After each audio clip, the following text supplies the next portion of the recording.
Boa tarde. Escolhi esse título de Minha Vida de Estatística Menos Ruído, Mais Sinal, porque durante a minha trajetória eu dei muita importância a alguns ruídos que ocorreram, né, durante a graduação e durante a minha vida profissional, mas eu precisava dar foco mais no sinal, mais no que era mais importante, né? Quem sou eu? Meu nome é Anelisa, todo mundo me conhece na faculdade como Anitta, né? Mas o meu nome de fato é Annelisa, eu sou bacharel em estatística formada pela ENSE, sou especialista de dados formada pela ADTEC, na época o nome da escola era Let's Code, é uma escola totalmente online e lá de São Paulo.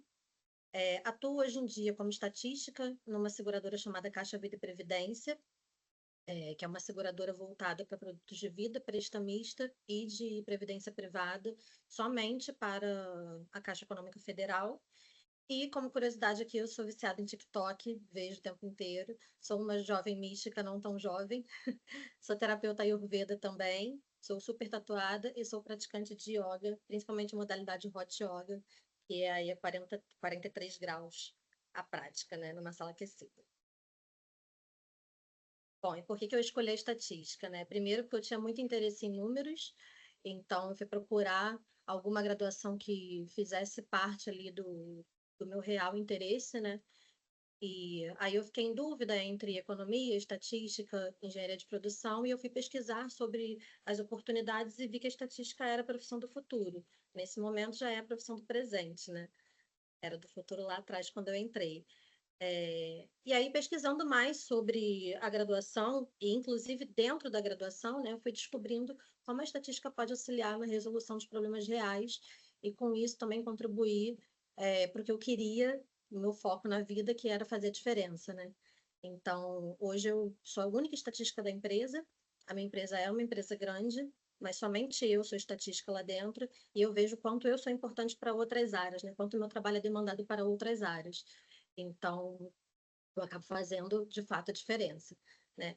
E também por ser diferenciada no mercado, porque se a gente for olhar aí, somos raros, né? Nós somos poucos. Então, eu queria justamente ser uma pessoa especial, né? A minha vida na faculdade. Então, quando eu entrei na faculdade, eu era servidora pública municipal. Eu sabia que seria uma profissão transitória, porque o meu sonho era trabalhar de fato com estatística. Eu não fazia matérias como os meus colegas, eu fazia 3 ou 4 matérias por período, porque eu trabalhava e estudava, então eu precisei andar num ritmo um pouco mais lento. Isso acabou fazendo com que, em alguns momentos, eu tivesse uma síndrome da impostora, mas eu ouvi do meu orientador, Gustavo, e o chato sempre tem vez, uma vez, né? E aí eu aproveitei essa informação e usei a meu favor. E aí, quem era esse chato sempre tem vez, né? Eu aproveitava a disponibilidade dos meus professores e dos espaços da faculdade também, né? Para sempre estar ali demandando deles quando era possível, né? Dentro dos horários de atendimento. Então, eu estava sempre tirando as minhas dúvidas, estava sempre perguntando coisas que pudessem tanto influenciar na minha carreira, né? Quanto que pudessem me ajudar ali no meu estudo, porque eu não tinha muito bem um plano de estudo, ia pegando dicas com eles, e isso acabou me ajudando também, porque eles sabiam exatamente quais eram as minhas dificuldades, né? Então, esse contato direto com os professores acabava fazendo com que enriquecesse até as aulas deles, né? Que aí eles já sabiam quais eram as dores dos alunos, outros alunos também faziam essa mesma estratégia que eu, e aí era muito mais fácil de a aula seguir ali dentro do nível da turma, né? E aí eu também falo sobre a persistência e a resiliência, né? Eu fui muito persistente, muito resiliente durante o meu período da faculdade. Não foi um período fácil, porque eu tive problemas pessoais junto com o curso, mas eu insisti no meu sonho e eu consegui realizar.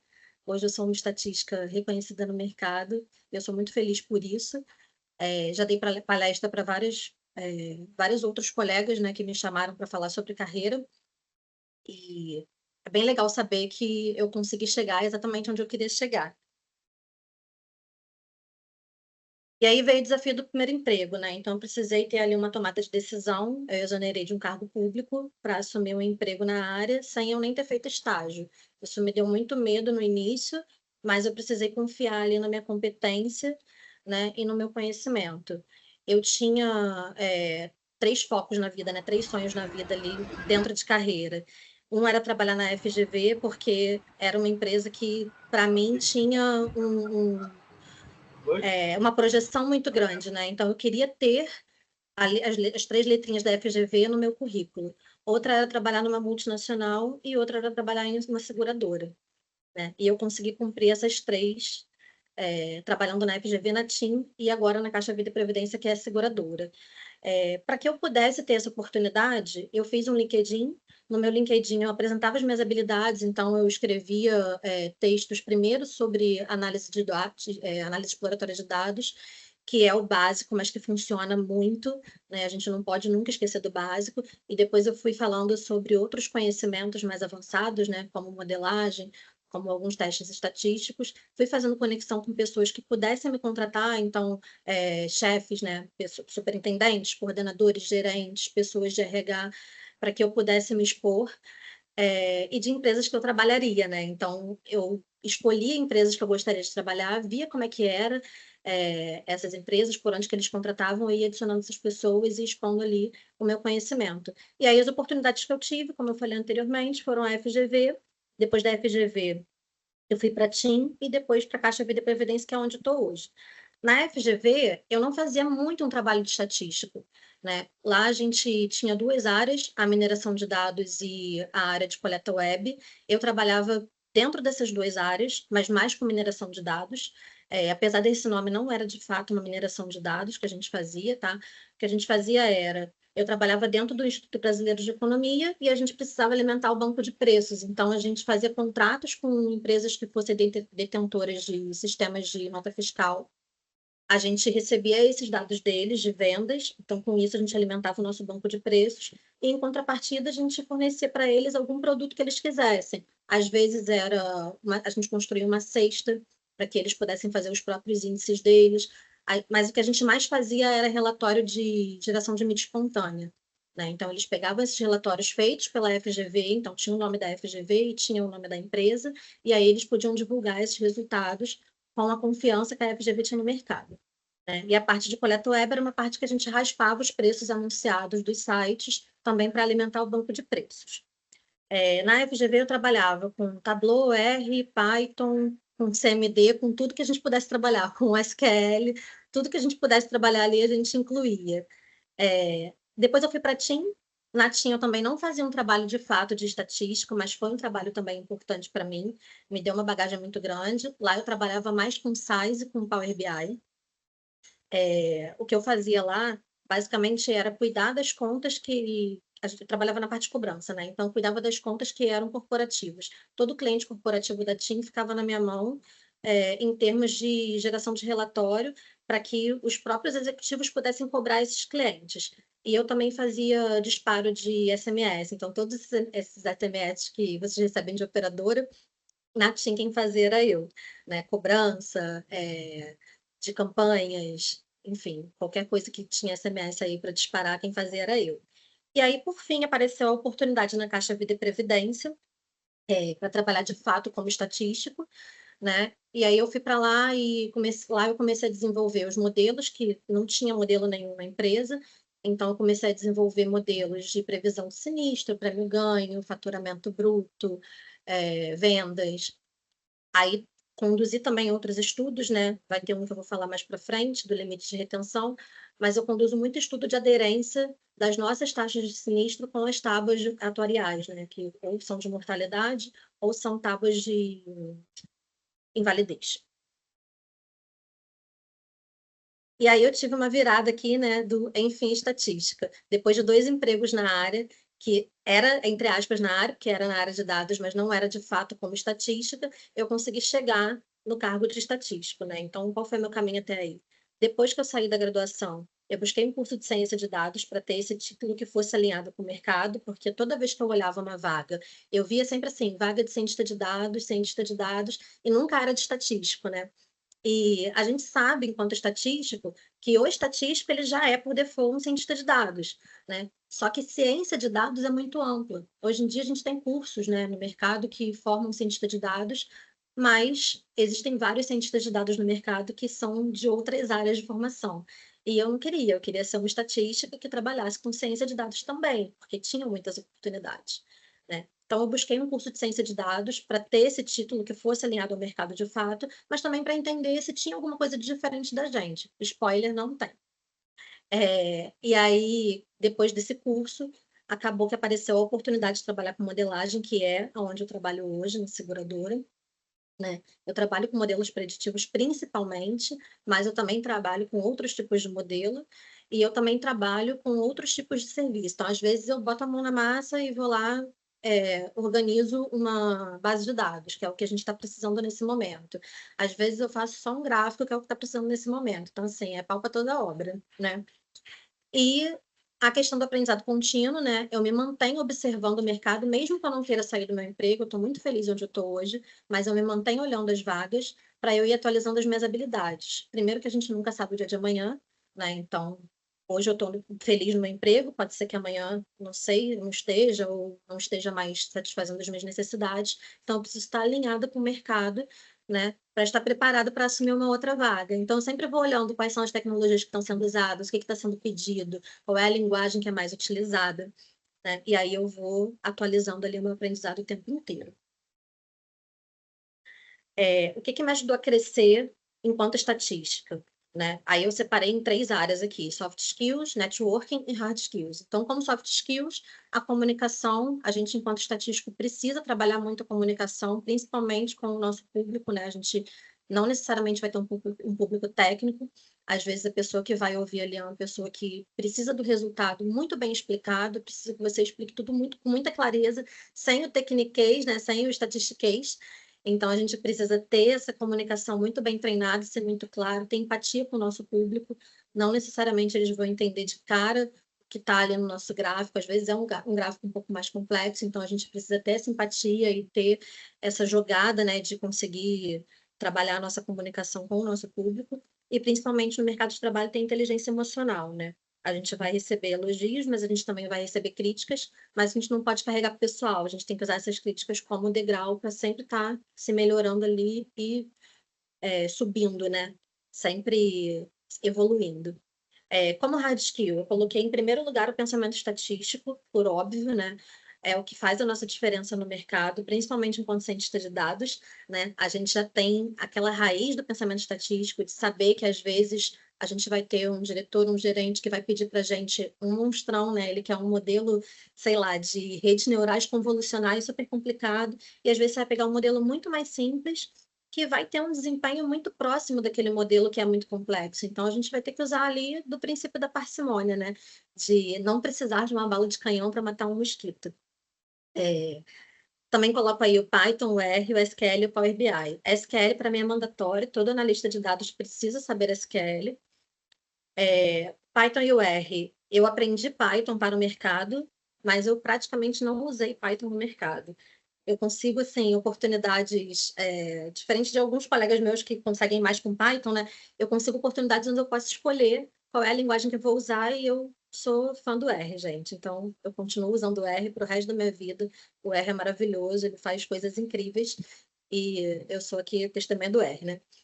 E o Power BI, porque a gente precisa trazer esse resultado de uma forma mais palatável, né, para as pessoas que vão ler.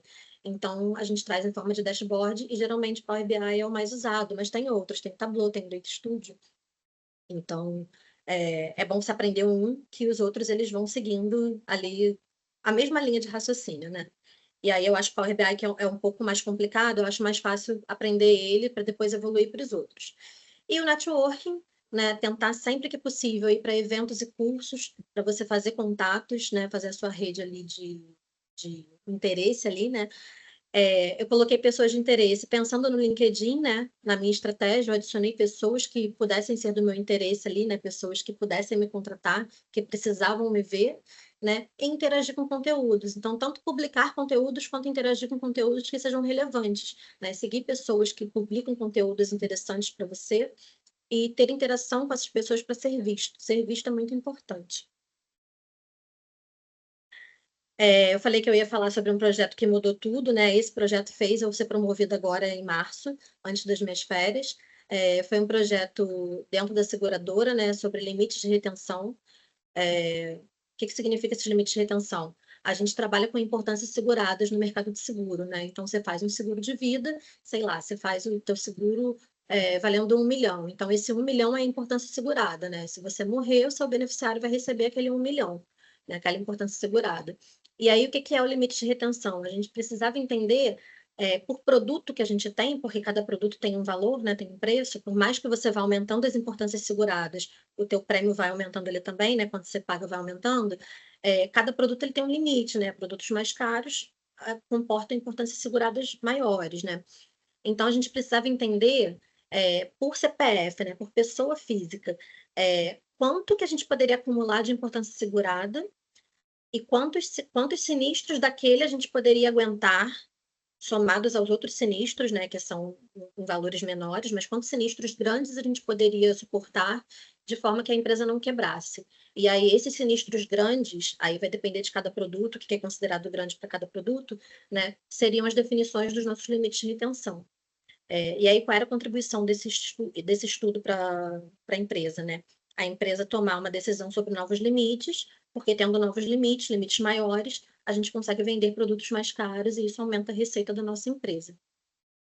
E o valor da estatística nesse estudo foi que o estudo foi desenvolvido com embasamento teórico sólido, não foi desenvolvido assim, a gente acha que porque a gente tem poucos sinistros, então a gente pode subir esse limite de retenção para tanto. Não, a gente teve um estudo que utilizou testes de hipótese, intervalos de confiança, margens de erro, para que a gente pudesse desenvolver e falar assim, olha, dentro desse estudo aqui, dessa metodologia estatística, a gente sabe que a gente pode ter esses novos limites de retenção. E aí esse estudo foi para a SUSEP, que é o órgão regulador de sinistros no Brasil, para que a gente pudesse ter esses novos limites de retenção, e isso me deu uma visibilidade muito grande na empresa, a ponto de eu ser promovida agora em março, né? E aí as minhas 3 dicas para você começar forte é, primeiro de tudo, confiar em você, né? Estudar sempre. O estatístico ele vai se manter estudando a vida inteira, porque as tecnologias elas vão se modificando muito rapidamente, então quem não estuda fica para trás. Se desenvolver, porque o conhecimento ninguém vai tirar de você, e não se sabotar. Nunca pensar que porque um colega está andando mais rápido do que você é um profissional menor, você é um aluno menor. Não. Cada um tem o seu tempo de evolução e todo mundo vai chegar lá, é possível para todo mundo. Então, nunca se sabotar, né? Se colocar em evidência, então, sempre que você puder, faz um portfólio, ou GitHub, ou no Medium, publica, faz a sua página no LinkedIn, vai se colocando em evidência, mesmo que você ainda não esteja no mercado, para mostrar, ir mostrando seu conhecimento, mesmo que ele seja básico, porque o básico funciona muito bem, comentar publicações de pessoas que sejam de relevância, de fato, né? Não ficar focando em publicações que sejam de polêmicas, né? Que sejam de assuntos que não têm nada a ver com a sua área. Pegar as pessoas que publicam conteúdos mesmo e comentar e fazer conexões.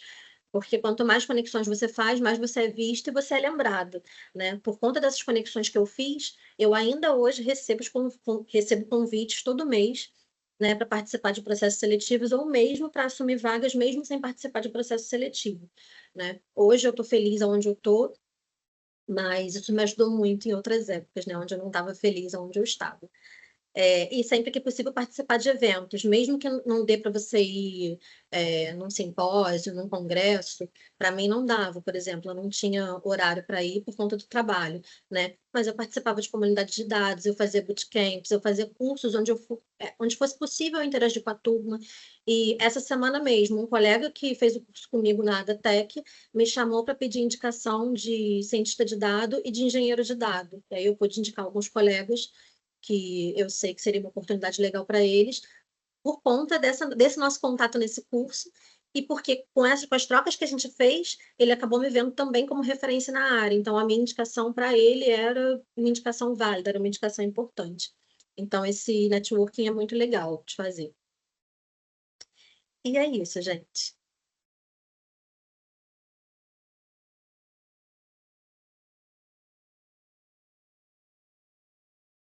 Muito motivadora a sua apresentação, Anitta. Obrigada. Você gosta que te chame de Anitta, né? Muito motivadora.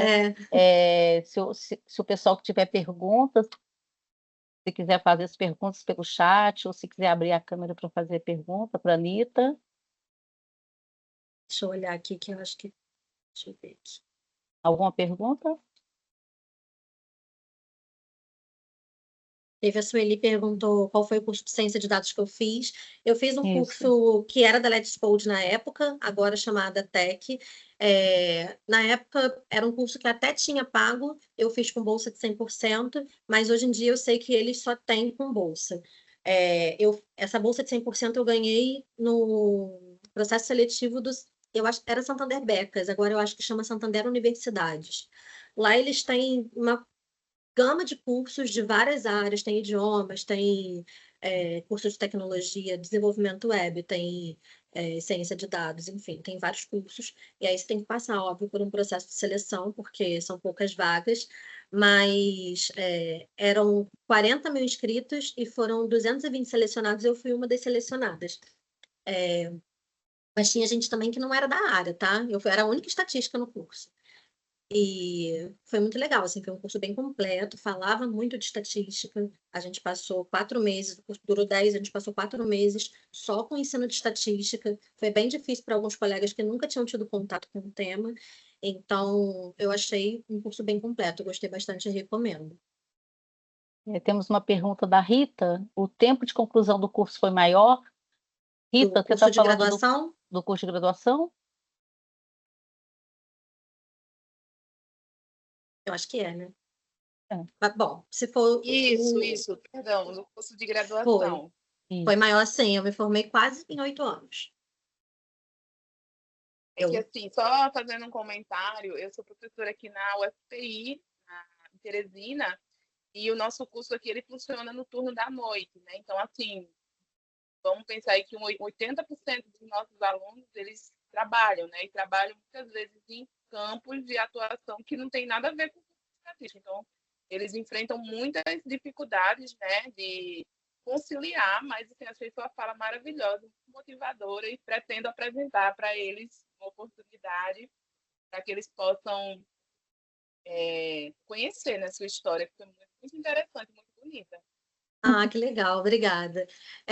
Isso era uma coisa que me desanimava um pouco durante a graduação, é, sozinha, né, assim, na minha cabeça, né? Eu tinha síndrome da impostora e achava que eu não ia ser uma boa profissional porque eu estava demorando muito para me formar.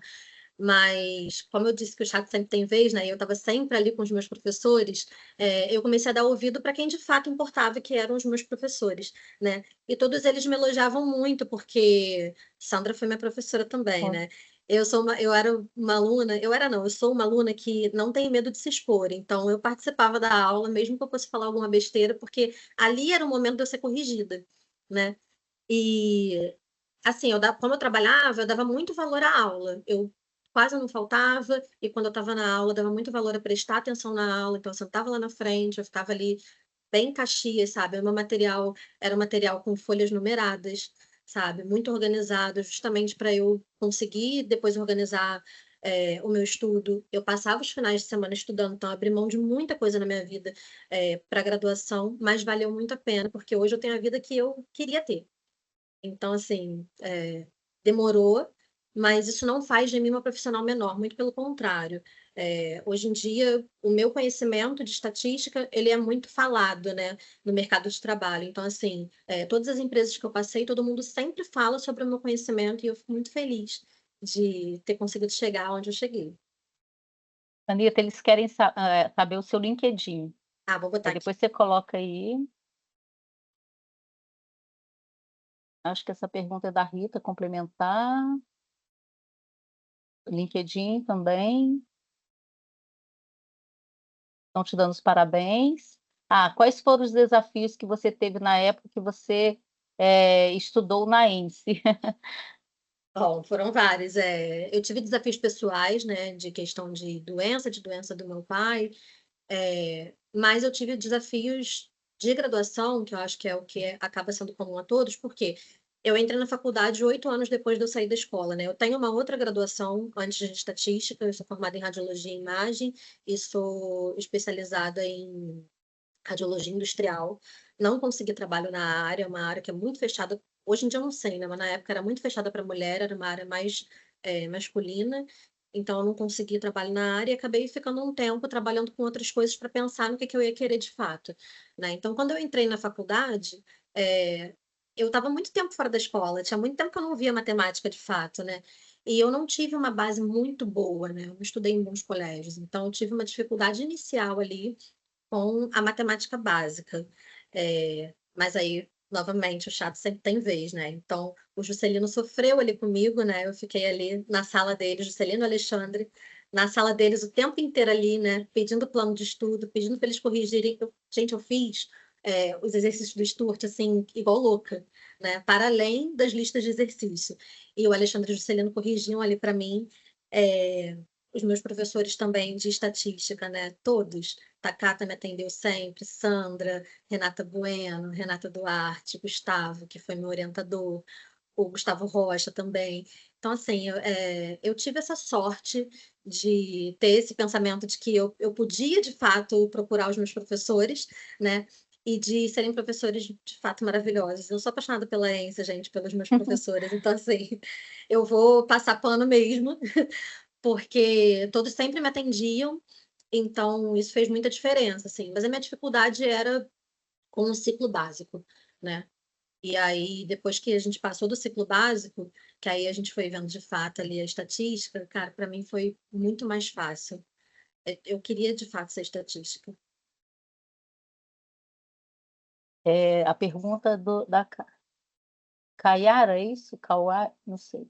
Para quem não tem experiência de trabalho, é mais difícil eles contratarem para cientista de dados, na sua opinião? Eu não senti essa dificuldade. Tem duas coisas que as pessoas me perguntam sobre dificuldade, que era justamente isso, né? A questão da experiência e a questão da tatuagem, porque eu sou muito tatuada, né? Eu tenho 49 tatuagens, então as pessoas sempre me perguntam assim: ah, você é tatuado e de repente pode fazer com que as pessoas não te vejam com tanta seriedade? Não vejo esse problema no mercado.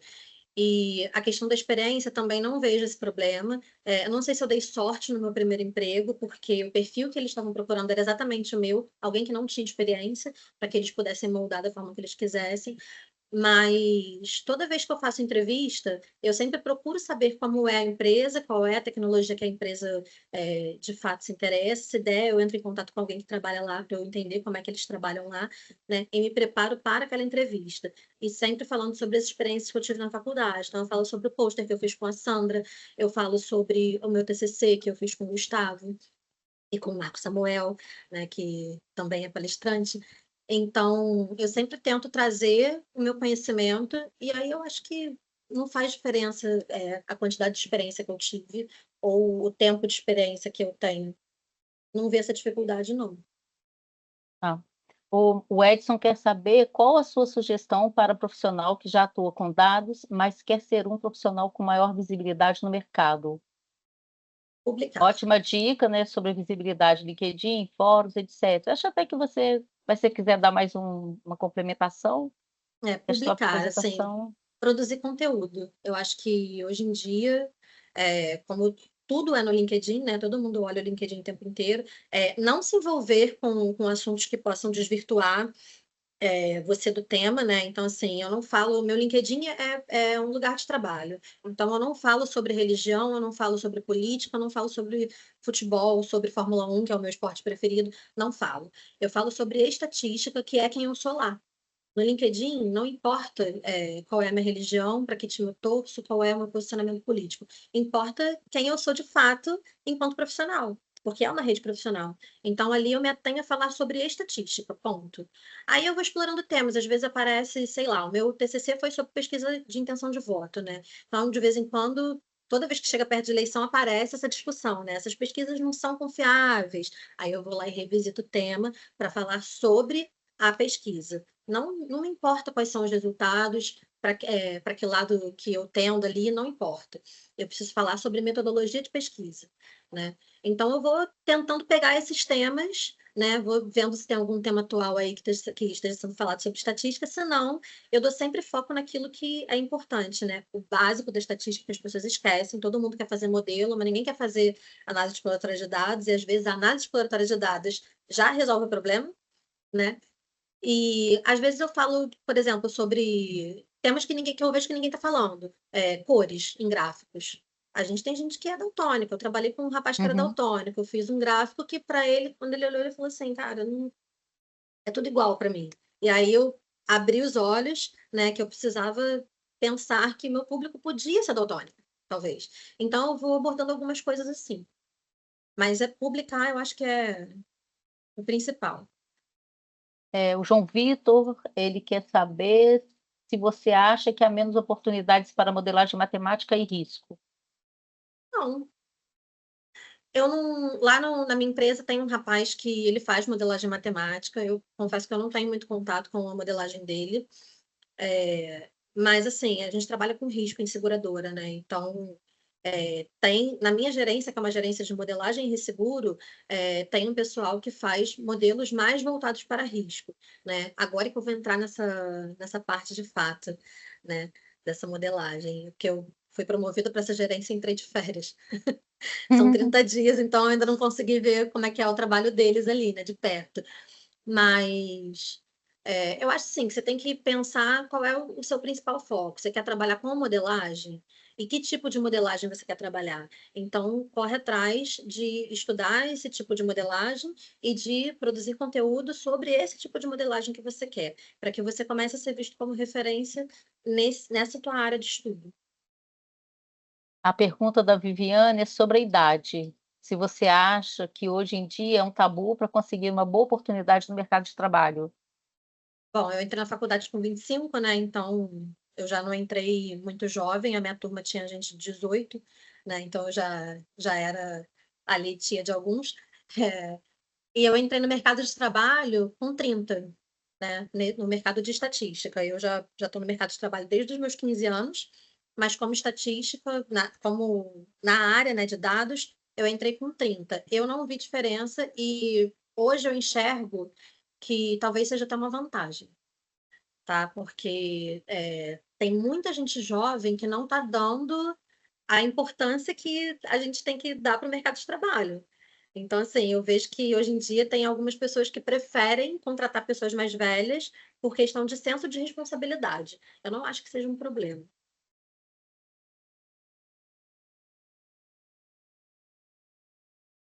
Sandra, acho que você está no mudo. Ah, sim, desculpa, que chegou o cachorrinho começou a latir aqui. Deixa eu ver se tem mais alguma pergunta. O pessoal está elogiando bastante, tá? Está te elogiando bastante, não sei se você está acompanhando aí, mas acho que perguntas. O que você acha do uso profissional de IA para dados? Se você usa, e qual é o tipo e qual você sugere? Bom, tem muita gente que usa. Se você está se referindo a IA como ChatGPT, DeepSeek, enfim, Copilot, essas coisas, eu acho que é válido o uso desde que você saiba o que você está ali procurando, né? Então, por exemplo, você quer otimizar um código em SQL que você tem, que, sei lá, está muito grande, ou que você esqueceu como é que usa uma função ali, eu acho que é válido, porque você vai complementar o teu conhecimento com uma coisa ali que está ali para te facilitar. Mas, assim, você não sabe fazer um modelo, por exemplo, aí você vai perguntar para o chat GPT como fazer esse modelo. Aí eu não acho legal. Primeiro, porque você não vai aprender, você vai ficar viciado naquilo de, vou perguntar para o chat GPT, vou perguntar para o chat GPT. Aí você nunca vai aprender. E segundo, que tem muito erro. Então, já peguei muita coisa errada. Eu outro dia estava com uma dúvida em uma query que tinha uma questão lá da Microsoft que eu não estava conseguindo entender. Aí eu estava com preguiça de ler o documento, perguntei para o ChatGPT, não fiquei satisfeita com a resposta, ali o documento estava errado. Então, aprendi que não dá para ter preguiça, né? Então, assim, eu uso geralmente quando eu escrevo algum e-mail e eu falo assim, cara, tá muito técnico esse e-mail, deixa eu ver se eu consigo deixar ele mais simples, né? Para quem vai ler. Aí eu vou lá, boto, e aí eu reconstruo o e-mail, aproveitando algumas coisas que o chat GPT me deu, né? Mas usar 100% essas IAs eu não uso, não.